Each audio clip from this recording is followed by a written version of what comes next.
This is Graebe with eToro Capital. Today is a big day as we'll be diving into the first of a series of discussions about Regulation A. Regulation A is commonly known as Reg A, is an exemption that allows issuers to bypass SEC registration requirement. Today I will jump into the basics surrounding Reg A, and in the following discussions we will dive much deeper.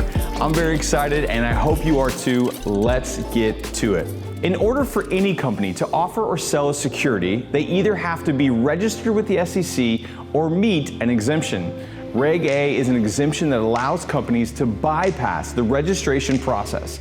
There are two tiers of Reg A, each with different requirements.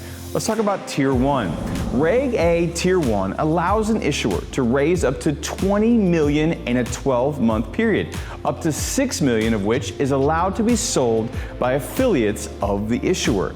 There are no limitations on who can invest or how much someone can invest in a Tier 1 offering. Although Reg A allows for issuers to bypass the SEC registration, under Tier 1 issuers are still required to adhere to the Blue Sky Law compliance, which requires issuers to file and have offering statements qualified by the state securities regulators in each state that an issuer wishes to sell their securities. Blue Sky compliance can be a significant cost burden for issuers, but to cut costs, many Tier 1 offerings are limited to only one or a handful of states. Because of this, Tier 1 offerings are not commonly used. Let's jump into Tier 2.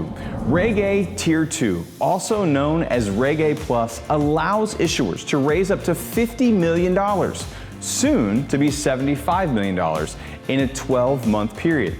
Up to $15 million, soon to be $22.5 million, of which is allowed to be sold by affiliates of the issuer.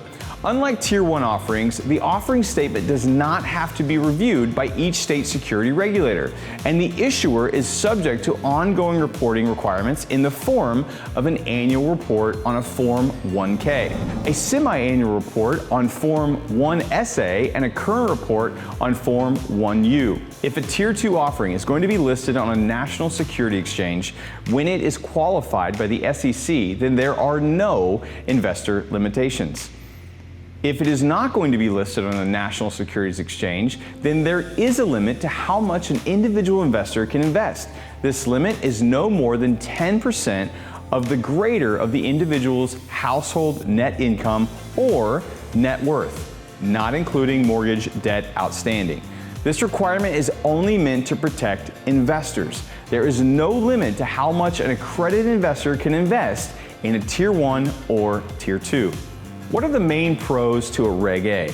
Well, Reg A offerings allow small and medium-sized companies to raise capital, who otherwise wouldn't be able to due to costly legal, accounting, and consulting fees associated with SEC registration.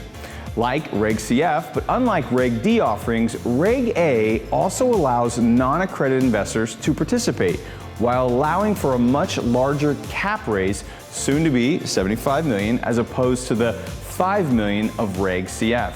Since Reg A is available to non-accredited investors, this opens the door for retail investors who not only will invest, but also promote your company, product, and service. Retail investors are an excellent source of free advertising and can act as brand ambassadors by creating brand awareness by telling their friends and family about the issuer and its product or service.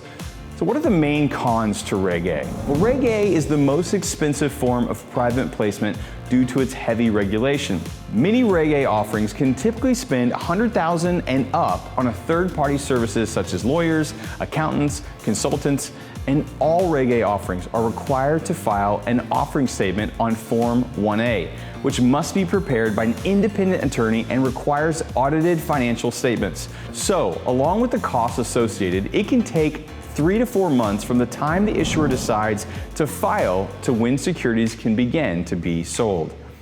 Bottom line, Reg A offers an amazing opportunity for small to medium-sized businesses needing to raise capital, and also for non-accredited investors who otherwise wouldn't be able to participate in such an opportunity. The upcoming increase of the Reg A cap are going to make it significantly easier for early-stage companies to obtain access to capital and give investors the opportunity to participate in private capital markets to a degree never seen before. For more information, please visit intoro.com.